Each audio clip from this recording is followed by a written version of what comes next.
Secret wars comic സീരീസിന്റെ issue 9 അഥവാ final ഇഷ്യൂലാണ് നമ്മൾ ഇപ്പോൾ എത്തിച്ചേർന്നിരിക്കുന്നത്. ഇതിനു മുമ്പേ കോമിക്സിൽ വന്നിട്ടുള്ള കാര്യങ്ങളെല്ലാം തന്നെ ഇഷ്യൂ 0യും ബാറ്റിൽ വേൾഡിന്റെ എക്സ്പ്ലനേഷനും ഉൾപ്പെടെ ഏകദേശം 10 വീഡിയോസിലൂടെ നമ്മൾ അപ്ലോഡ് ചെയ്തിട്ടുള്ളതാണ്. മറക്കാതെ തന്നെ ഈ ഒരു വീഡിയോ കണ്ടതിന് ശേഷം നിങ്ങൾ ചെക്ക്ഔട്ട് ചെയ്യുക. പ്ലേലിസ്റ്റ് ഞാൻ ഇവിടെ കൊടുത്തിട്ടുണ്ട്. അപ്പോൾ നമുക്ക് ഡയറക്റ്റ് ആയിട്ട് തന്നെ വീഡിയോയിലോട്ട് കിടക്കാം.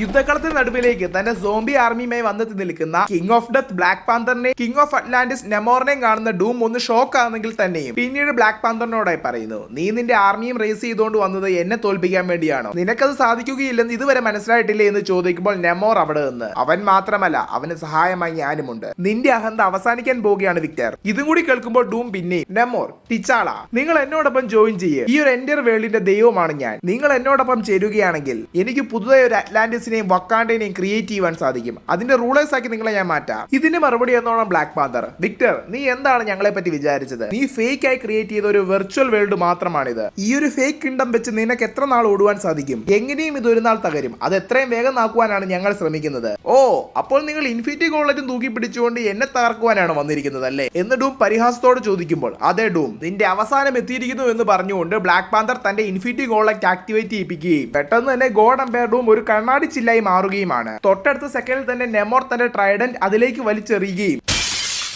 അതിന്റെ ആഘാതത്തിൽ ഗോഡ് എംപയർ ഡൂം പൂർണ്ണമായും പൊട്ടിത്തകർന്ന് വീഴുകയുമാണ്. ഇത് കാണുന്ന നെമോർ, ഇത് എത്ര ഈസി ആകുമെന്ന് എനിക്ക് തോന്നുന്നില്ല. നീ പറയുന്നത് സത്യം തന്നെയാണ്, കണ്ടില്ലേ എന്ന് ബ്ലാക്ക് പാന്തർ കൂടി പറയുമ്പോൾ തകർന്നു വീണ പീസുകളെല്ലാം കൂടി ചേർന്നുകൊണ്ട് ഡൂം പിന്നെയും അതിൽ നിന്ന് ഉയർത്തെണീറ്റ് വരുന്നതായി കാണിക്കുന്നു. റീഗെയിൻ ചെയ്ത് വന്ന ഉടൻ തന്നെ തന്റെ പവേഴ്സ് യൂസ് ചെയ്തുകൊണ്ട് ബ്ലാക്ക് പാന്തറെ നെമോറേയും അറ്റാക്ക് ചെയ്യുകയാണ് ഡൂം. ഈ ഒരു അറ്റാക്കിൽ പരിക്കേറ്റ് നെമോർ വീഴുന്നെങ്കിൽ തന്നെയും ഗോൺലെറ്റിന്റെ സഹായത്തോടുകൂടി ബ്ലാക്ക് പാന്തർ അതിനെ റിഫ്ലക്ട് ചെയ്യുന്നുമുണ്ട്. തുടർന്ന് അവർ ഇരുവരും തമ്മിൽ വളരെ വലിയൊരു ഫൈറ്റ് തന്നെ ആരംഭിക്കുന്ന കാര്യം ദൂരെ നിന്ന് കണ്ടുകൊണ്ടിരിക്കുന്ന മറ്റുള്ളവരെ കാണിക്കുന്നതിനോടൊപ്പം ഈ ഒരു സീൻ ഇവിടെ കട്ടാകുകയും തുടർന്ന് മിസ്റ്റർ ഫെന്റാസ്റ്റിക്കുമായി സംസാരിച്ചു നിൽക്കുന്ന സൂസ്റ്റോമിനെ കാണിക്കുന്നു. നിങ്ങളെ എനിക്കറിയാം. ഇത് കേൾക്കുന്ന ഫെന്റാസ്റ്റിക് വളരെയധികം ഷോക്ക് ആയിക്കൊണ്ട്, അതിന് യാതൊരു സാധ്യതയുമില്ല. സൂസൻ, നിനക്ക് എന്നെ ഇപ്പോഴും ഓർമ്മയുണ്ടോ? അതെ, എനിക്ക് നിങ്ങൾ ഇപ്പോഴും ഓർമ്മയുണ്ട്. നിങ്ങളാണ് തോർസുമായി ഫൈറ്റ് ചെയ്തത്. നിങ്ങളാണ് സ്റ്റീഫനെ കൊന്നത്. ഇത് കേൾക്കുന്ന വലേറിയ സൂസനോടായി, അമ്മേ, നമ്മൾ അറിഞ്ഞിരിക്കുന്ന സത്യങ്ങളെല്ലാം തന്നെ തെറ്റാണ്. അതായത് പെട്ടെന്ന് തന്നെ മിസ്റ്റർ ഫെന്റാസ്റ്റിക് ഇടയ്ക്ക് കയറി, അതായത് സ്റ്റീഫനെ കൊന്നത് ഞങ്ങളല്ല, മറിച്ച് ഡൂം തന്നെയാണ്. നിങ്ങൾ ദൈവത്തെ പറ്റിയാണോ ഇങ്ങനെ പറയുന്നത് എന്ന് സൂസൻ ചോദിക്കുമ്പോൾ, അതെ, വിക്ടറിനെ പറ്റി തന്നെയാണ് ഞാൻ പറയുന്നത്. ഈ ഒരു സത്യം വലേറിയയ്ക്കും അറിയാം. തന്റെ ഇന്റലിജൻസ് ഉപയോഗിച്ചുകൊണ്ട് അവൾ ഇത് ഓൾറെഡി കണ്ടെത്തിയിട്ടുണ്ടാവും. ഇതെല്ലാം കേട്ട് ഷോക്കാവുന്ന സൂസൻ പിന്നെ റീ റിച്ചാർഡ്സിനോട്, സത്യത്തിൽ ഇവിടെ എന്താണ് ഇപ്പോൾ സംഭവിച്ചുകൊണ്ടിരിക്കുന്നത്? എനിക്ക് ആരും പിടിയും കിട്ടുന്നില്ല. യഥാർത്ഥത്തിൽ നിങ്ങൾ ആരാണ് എന്നും കൂടി ചോദിക്കുമ്പോൾ, എന്റെ പേര് റീ റിച്ചാർഡ്സ്, ഇവിടുത്തെ പ്രശ്നങ്ങൾ പരിഹരിക്കുവാനാണ് ഞാൻ വന്നത് എന്ന് പറയുന്ന ടൈമിൽ തന്നെ ഓപ്പോസിറ്റ് സൈഡിലായി ഫൈറ്റ് ചെയ്തുകൊണ്ടിരിക്കുന്ന ഗോഡ് എംപയർ ഡൂമിനെയും ബ്ലാക്ക് പാന്തറിനെയും കാണിക്കുകയും ചെയ്യുന്നു. പിന്നീട് മോളിക്കുലർ മാന്റെ സ്റ്റാച്ചുവിനുള്ളിലുള്ള മാജിക്കൽ ഡോർ വഴി സെന്റർ ഓഫ് ബാറ്റിൽ വേൾഡിലേക്ക് എത്തിപ്പെടുന്ന റീ റിച്ചാർഡ്സും മേക്കറും അതിന് നടുവിലായി തലകീഴായി നിൽക്കുന്ന ഓവൻ റീവ്സിനെ കാണുകയും ചെയ്യുന്നു. തുടർന്ന് മോളിക്കുലർ മാൻ റീ റിച്ചാർഡ്സിനോട്, ഹേ റീഡ്, നീ ഇവിടെ വരുമെന്ന് ഞാൻ ഒട്ടും പ്രതീക്ഷിച്ചിരുന്നതില്ല. എങ്കിലും നീ എനിക്ക് വേണ്ടി കഴിക്കാൻ എന്തെങ്കിലും കൊണ്ടുവന്നു എന്ന് ചോദിക്കുമ്പോൾ മിസ്റ്റർ ഫെന്റാസ്റ്റിക് മറുപടിയായി, ഓ സോറി, ഞാൻ ഒട്ടും തന്നെ പ്രിപ്പയർ അല്ലായിരുന്നു, അതുകൊണ്ട് തന്നെ ഫുഡ് എടുക്കാൻ മറന്നുപോയി. നിനക്കിപ്പോൾ എങ്ങനെയുണ്ടെന്ന് ചോദിക്കുമ്പോൾ, എനിക്ക് നല്ല വിശപ്പുണ്ടെന്ന് മോളിക്കുലർമാൻ മറുപടിയായി പറയുന്നു. ഓ, അപ്പോൾ ഇവനാണല്ലേ ഗോഡ് എംപയർ ഡൂമിന്റെ പവർ സോഴ്സ് ബാറ്ററി എന്നിങ്ങനെ മേക്കർ പറഞ്ഞുകൊണ്ടിരിക്കുമ്പോൾ തന്നെ പെട്ടെന്ന് തന്നെ ഒരു ഡിവൈസ് എടുത്ത് ഒരു ടൈം ബബിൾ ക്രിയേറ്റ് ചെയ്ത് മിസ്റ്റർ ഫെന്റാസ്റ്റിക്കിനെ അതിനുള്ളിലാക്കി ട്രാപ്പ് ചെയ്യുന്നു. ചുരുക്കത്തിൽ കട്ടപ്പയെ പോലെ പുറകിൽ നിന്ന് കുത്തി കാലേ വാരി. ഈ ടൈമിലും Black Panther versus dome fight വളരെ ശക്തമായ രീതിയിൽ തന്നെയാണ് മുന്നോട്ട് പോയിക്കൊണ്ടിരിക്കുന്നത്. ടൈം ബബിളിൽ പെട്ടുപോയ മിസ്റ്റർ ഫെന്റാസ്റ്റിക് ഏജ് കുറയുകയല്ല, മറിച്ച് എവല്യൂഷന്റെ ഓൾഡർ സ്റ്റേജസിലേക്കാണ് പോയിക്കൊണ്ടിരിക്കുന്നത്. അങ്ങനെ മിസ്റ്റർ ഫെന്റാസ്റ്റിക് ഒരു ഏപ്പ് ലൈക്ക് ബീങ് ആവുന്ന ടൈമിൽ തന്നെ ഇതെല്ലാം കണ്ടുകൊണ്ടിരിക്കുന്ന മോളിക്കുലർ മാൻ അവിടെയായി നിൽക്കുന്നുണ്ടായിരുന്ന റീ റിച്ചാർഡ്സ്, അതായത് മേക്കറിനെ പെട്ടെന്ന് തന്നെ പിസ രൂപത്തിലേക്ക് മെറ്റീരിയലൈസ് ചെയ്തുകൊണ്ട് തന്റെ ഫുഡാക്കി മാറ്റുന്നു. അതുപോലെ മിസ്റ്റർ ഫെന്റാസ്റ്റിക്കിനെ തന്റെ പഴയ രൂപത്തിലേക്ക് മാറ്റുകയുമാണ്. ഈ ഒരു ടൈമിൽ തന്നെ യുദ്ധക്കളത്തിൽ തന്റെ ഇൻഫിനിറ്റി ഗോളറ്റ് ഉപയോഗിച്ചുകൊണ്ട് Black Panther God Empire ഡൂമിനെ punch ചെയ്യുന്നെങ്കിൽ തന്നെയും ഒട്ടും പ്രതീക്ഷിക്കാത്ത ഡൂം ഗോൺലെറ്റിനെ കൈക്കുള്ളിലാക്കി പിന്നീട് മരണ ഇടിയാണ് ബ്ലാക്ക് പാന്തറിന് കിട്ട് ഒരു മയവും ഇല്ലാതെ എംപയർ ഡൂം കൊടുത്തുകൊണ്ടിരിക്കുന്നത്. അതിനിടയിൽ തന്നെ ഡൂം ചോദിക്കുകയാണ്, ഈ ഒരു ഫൈറ്റിൽ നിന്ന് നിനക്ക് എന്താണ് കിട്ടിയത് ടിച്ചാള? നിനക്കറിയാം നിനക്ക് എന്നെ ഒരിക്കലും തോൽപ്പിക്കാൻ സാധിക്കുകയില്ലെന്ന്. പിന്നെയും നീ എന്തിനാണ് വന്നത് എന്ന് പറയുമ്പോൾ തന്നെ എന്റെ പാതി തകർന്ന മാസ്കിൽ നിന്നുമായി ഒരു ചിരിയോടുകൂടി ബ്ലാക്ക് പാന്തർ, എനിക്ക് പക്ഷെ നിന്റെ കുറച്ച് സമയം തട്ടിയെടുക്കാൻ സാധിച്ചില്ലേ എന്ന് പറയുമ്പോഴാണ് ഡോക്ടർ ഡൂം ഇതൊരു ഡിസ്ട്രാക്ഷൻ ആണെന്ന് തിരിച്ചറിയുന്നതും പെട്ടെന്ന് തന്നെ അവിടെ നിന്നും ടെലിപ്പോർട്ടായി മിസ്റ്റർ ഫെന്റാസ്റ്റിക് ഇപ്പോൾ ഉള്ളതായിട്ടുള്ള ബാറ്റിൽ വേൾഡിന്റെ സെന്ററിലേക്ക് വന്നെത്തുന്നത്. വന്നിറങ്ങിയ ഉടനെ തന്നെ അവിടെയായി നിൽക്കുന്ന റീ റിച്ചാർഡ്സിനോട് മൊറാലിസിനോടായി ഗോഡ് എംപയർ ഡൂം. റിച്ചാർഡ്സ്, നീ നല്ല ബുദ്ധിമാൻ തന്നെയാണ്, വളരെയധികം ഗ്രേറ്റ് ആയിട്ടുള്ള ഒരു പ്ലാൻ തന്നെയായിരുന്നു. എന്നാൽ എന്നെ തോൽപ്പിക്കാൻ ഇതുകൊണ്ടൊന്നും തന്നെ നിനക്ക് സാധിക്കുകയില്ല. നിന്റെ എൻ്റെ ലൈഫും നീ ഓടി ഒളിക്കുവാനാണ് ശ്രമിച്ചത്. ഇൻവേഷൻ സംഭവിച്ചപ്പോൾ ഫാമിലിയുമായി രക്ഷപ്പെടുവാൻ ശ്രമിച്ചവനാണ് നീ. എന്നാൽ ഞാനും മോവനും ചേർന്നുകൊണ്ട് മില്യൺ കണക്കിന് ആൾക്കാരാണ് സേവ് ചെയ്തത്. അങ്ങനെ ഞാൻ ക്രിയേറ്റ് ചെയ്യപ്പെട്ട വേൾഡിലേക്ക് നീ എത്തിപ്പെട്ടു. ഒളിച്ചോടാൻ നോക്കിയിട്ടോ നിനക്ക് നിന്റെ ഫാമിലിയെ പോലും രക്ഷിക്കുവാൻ സാധിച്ചില്ല. ഇതും കൂടി കേൾക്കുന്നതോടുകൂടി മിസ്റ്റർ ഫാന്റാസ്റ്റിക് വളരെയധികം ദേഷ്യത്തോടു കൂടി ഡൂമിനെതിരെ ആക്രോശിക്കുന്നു. നീ എത്ര ദേഷ്യപ്പെട്ടിട്ടും കാര്യമില്ല റെഡ്, എന്റെ ഒറ്റ സ്നാപ്പ് കൊണ്ട് തന്നെ ഈ ഒരു വേൾഡിൽ നിന്ന് തന്നെ നിന്നെ ഇറേസ് ചെയ്യാൻ സാധിക്കുമെന്ന് പറഞ്ഞുകൊണ്ട് ഗോഡ് എംപയർ ഡൂം തന്റെ കൈകൾ ഞൊടിക്കുന്നു.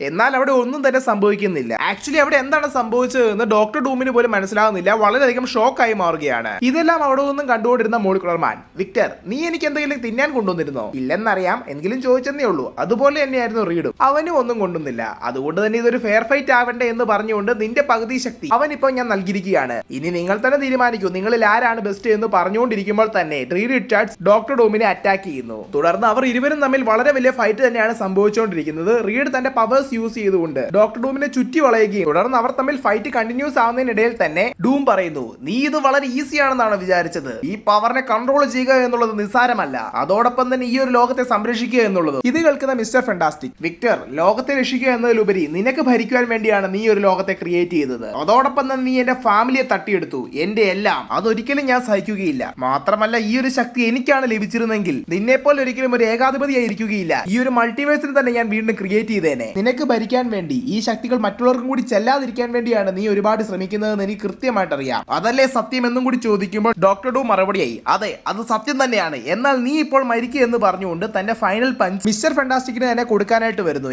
എന്നാൽ ഇതെല്ലാം ദൂരെ നിന്നും കേട്ടുകൊണ്ടിരുന്ന മോളിക്കുലർ മാൻ, അപ്പോൾ ഫാന്റാസ്റ്റിക് തന്നെയാണ് ബെസ്റ്റ് ഓപ്ഷൻ. റീഡിന് തന്നെ ഈ ഒരു പവർ എത്തുവാനായി നിങ്ങൾ രണ്ടുപേരും എഗ്രി ആയല്ലേ എന്ന് പറയുമ്പോൾ തന്നെ ഡോക്ടർ ഡൂം നോ എന്ന് അലറുകയും വലിയൊരു പൊട്ടിത്തെറിയോടുകൂടി ആ ഒരു എൻറ്റയർ ബാറ്റിൽ വേൾഡും ബ്ലാസ്റ്റ് ആകുന്നു. ഇത് കാണുന്ന ബ്ലാക്ക് പാന്തർ പെട്ടെന്ന് തന്നെ തന്റെ കയ്യിലുണ്ടായിരുന്ന ഇൻഫിനിറ്റി ഗോളത്തിൽ നിന്നും ടൈം സ്റ്റോൺ ആക്ടിവേറ്റ് ചെയ്യിപ്പിക്കുകയും പെട്ടെന്ന് തന്നെ അവിടെ ഒരു വലിയ അന്ധകാരമാണ് ഉണ്ടാകുന്നത്. കണ്ണു തുറക്കുമ്പോൾ ബ്ലാക്ക് പാന്തർ ഇപ്പോൾ എത്തി നിൽക്കുന്നത് ആദ്യമായി എർത്ത് 616 ഇൻവേഷൻ സംഭവിച്ചിട്ടുണ്ടായിരുന്ന വക്കാണ്ടയിലെ സെയിം സ്പോട്ടിൽ തന്നെയാണ്. ഇപ്പോൾ ആകാശം വളരെയധികം തെളിഞ്ഞു തന്നെയാണ് നിൽക്കുന്നത്. മറ്റൊരു ഭൂമി തങ്ങളുടെ ഭൂമിക്ക് മുകളിലായി ഇല്ല. അതുപോലെ തന്നെ വക്കാണ്ടയിൽ നിന്നുമുള്ള ആൽഫ ഫ്ലൈറ്റ് ഒരു സ്പേസ് മിഷനായി ആകാശത്തിലേക്ക് ഉയർന്നു പോകുന്നതായിട്ടും കാണിക്കുന്നു. അടുത്തതായി കാണിക്കുന്നത് ന്യൂയോർക്ക് സിറ്റിയാണ്. അവിടെ മൈൽസ് മൊറാലിസിന് തകർന്നുപോയ അൾട്ടിമേറ്റ് യൂണിവേഴ്സിന് പകരമായി പുതിയൊരു ലൈഫും ജീവിതവും ലഭിച്ചിരിക്കുന്നു. മൈൽസ് കൊടുത്തിട്ടുണ്ടായിരുന്ന ബർഗറിന് നന്ദി എന്നോണമാണ് മോളിക്കുലർ മാൻ ഈ ഒരു കാര്യം ചെയ്തിരിക്കുന്നത്. തുടർന്ന് പീറ്റർ പാർക്കർ മൈൽസ് മൊറാലിസിനോടായി, നിന്നെ ഇങ്ങനെ കാണാതാകുമ്പോൾ നീ അമ്മയോട് എന്തായിരിക്കും പറയുക? ഇത് കേൾക്കുന്ന മൈൽസ്, ഞാൻ ഫ്രണ്ടിന്റെ കൂടെ പഠിക്കാൻ പോയെന്നോ അങ്ങനെ എന്തെങ്കിലുമൊക്കെ വായി തോന്നിയത് പറയും. അപ്പോൾ ചുരുക്കത്തിൽ നിന്റെ പകുതി ജീവിതം കള്ളമായിരുന്നല്ലേ? പീറ്റർ പിന്നെ മൈൽസിനോട്, ഒരു സ്പൈഡർമാൻ ആയിരിക്കുക എന്നുള്ളത് വളരെയധികം ബുദ്ധിമുട്ടേറിയ കാര്യങ്ങൾ തന്നെയാണ്. ഇനി നാം ഒരുമിച്ച് ഈ ഒരു ലോകത്തെ രക്ഷിക്കാൻ പോവുകയാണെന്ന് പറയുന്ന ടൈമിൽ തന്നെ ഈ ഒരു സീനും ഇവിടെ കട്ടാകുകയും തുടർന്ന് തന്റെ ഫാമിലിയുമായി വീണ്ടും റീയൂണേറ്റ് ചെയ്യുന്ന റിച്ചാർഡ്സ് മോളിക്കുലർ മാന്റെയും തന്റെ മകനായിട്ടുള്ള ഫ്രാങ്ക്ലിൻ റിച്ചാർഡ്സിന്റെയും പവേഴ്സിന്റെ സഹായത്തോടു കൂടി വീണ്ടും മൾട്ടിവേഴ്സിനെ റീബിൽഡ് ചെയ്തുകൊണ്ടിരിക്കുകയാണ്.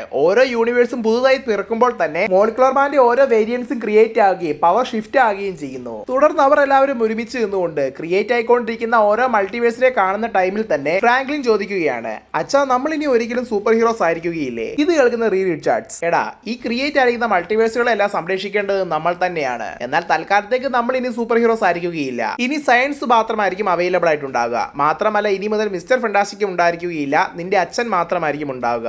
ഇനി കുറച്ചു നാളെങ്കിലും എനിക്ക് എന്റെ ഫാമിലിയുമായി ചെലവിടണം എന്ന് പറയുന്ന ടൈമിൽ തന്നെ മോളിക്കുലർ മാൻ, ഇനി എനിക്ക് ഒരാൾക്കും കൂടിയാണ് കടം ബാക്കിയായിട്ടുള്ളത്. ഇതിനെല്ലാത്തിനും കാരണക്കാരനായ ഒരാൾക്ക് എനിക്കൊരു സമ്മാനം നൽകാനുണ്ട് എന്ന് പറയുന്ന ടൈമിൽ തന്നെ ലെറ്റ്വീരിയയിലെ തന്റെ ഡൂം ക്യാസിലെ സൈഡിൽ നിൽക്കുന്നതായിട്ടുള്ള ഡോക്ടർ ഡൂം അഥവാ വിക്ടർ വാൻ ഡൂമിനെ കാണിക്കുന്നു. തുടർന്ന് തന്റെ മുഖംമൂടി അഴിച്ചു മാറ്റുന്ന ഡൂം തന്റെ മുഖത്തുണ്ടായിരുന്ന മുറിവുകളെല്ലാം തന്നെ ഹീലായെന്ന് തിരിച്ചറിയുകയും ഞാൻ ചെയ്തിരുന്നതെല്ലാം ഇതിനു വേണ്ടി തന്നെ അല്ലായിരുന്നോ എന്ന് മനസ്സിൽ ചിന്തിച്ചുകൊണ്ട് അട്ടഹസിച്ച് ചിരിക്കുകയും ചെയ്യുന്നതായി കാണിക്കുന്നതോടുകൂടി ഈ ഒരു സീനും ഈ ഒരു ഇഷ്യൂവും ഈ ഒരു എൻറ്റയർ കോമിക് സീരീസും ഇവിടെ അവസാനിക്കുന്നു. അങ്ങനെ നമ്മുടെ ചാനലിലൂടെ അപ്ലോഡ് ആയിക്കൊണ്ടിരുന്ന ഈ ഒരു entire secret wars event comic സീരീസും ഇവിടെ അവസാനിച്ചിരിക്കുകയാണ്. ഇഷ്യൂ 0 മുതൽ 9 വരെ ഏകദേശം 11 വീഡിയോസ് ആണ് ഈ ഒരു എൻറ്റയർ കോമിക് സീരീസിനെ അനുബന്ധിച്ച് നമ്മൾ ഇട്ടിട്ടുള്ളത്. ഇതുവരെ നിങ്ങൾ ഇതൊന്നും തന്നെ കണ്ടിട്ടില്ലെങ്കിൽ മറക്കാതെ തന്നെ ഇഷ്യൂ 0 മുതൽ നിങ്ങൾക്ക് ചെക്ക് ചെയ്യാവുന്നതാണ്. അടുത്തായി ഞാൻ ഏതൊരു കോമിക് സീരീസ് ആണ് എക്സ്പ്ലെയിൻ ചെയ്യേണ്ടത് എന്നുള്ള കാര്യം നിങ്ങൾക്ക് കൃത്യമായിട്ട് തന്നെ കമന്റ് ബോക്സിൽ മെൻഷൻ ചെയ്യാവുന്നതുമാണ്. കോമിക് മോജോയുടെ ഒഫീഷ്യൽ ഇൻസ്റ്റഗ്രാം, ടെലിഗ്രാം, ഫേസ്ബുക്ക് ഗ്രൂപ്പുകളിലേക്ക് നിങ്ങൾ ജോയിൻ ചെയ്യാൻ ആഗ്രഹിക്കുന്നെങ്കിൽ താഴെ ഡിസ്ക്രിപ്ഷൻ ബോക്സിൽ കൊടുത്തിരിക്കുന്ന ലിങ്കുകളിലൂടെ നിങ്ങൾക്ക് ജോയിൻ ആകാവുന്നതാണ്. നിങ്ങൾ എൻ്റെ ഈ ചാനലിലെ വീഡിയോ ആദ്യമായിട്ടാണ് കാണുന്നതെങ്കിൽ എൻ്റെ ഈ ചാനൽ നിങ്ങൾ മറക്കാതെ തന്നെ ലൈക്ക് ചെയ്യുക, ഷെയർ ചെയ്യുക, സബ്സ്ക്രൈബ് ചെയ്യുക, കൂടാതെ അടുത്തുള്ള ബെൽ ബട്ടൺ എനേബിൾ ചെയ്യുക. ഞാൻ എപ്പോൾ പുതിയ വീഡിയോ ഇട്ടാലും നിങ്ങൾക്ക് അത് നോട്ടിഫിക്കേഷനായി വന്നു തരുന്നതായിരിക്കും. Thank you guys, and I am signing out from